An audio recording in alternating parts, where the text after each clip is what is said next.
Mbokku, wong sing paling tak tresnani sak donya yaiku Simbok.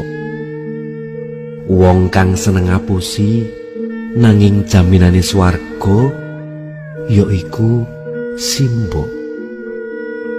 Saben wayah saben dina diriwangi kerja ketekuk ringkel kanggo anak, awak sayah ora lumrah, ngendikane jare wis biasa.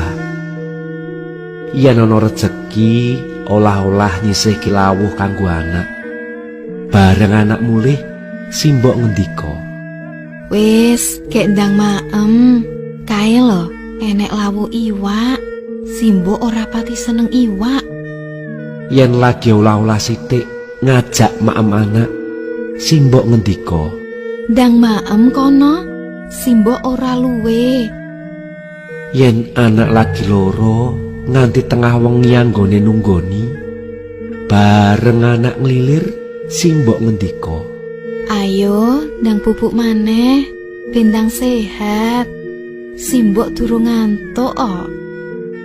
yen anak wis lulus sekolah, iso kerja arep kirim duit, Simbok ngendika, "Simpenen wae kanggo celengan. Simbok isih duwe dhuwit to." Simbok ngapusi lelakon uripe.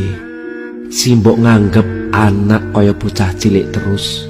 Simbok tansah sumelang, tansah mikir kahanan anake. Simbok ora mikir sepiro sugihe anak.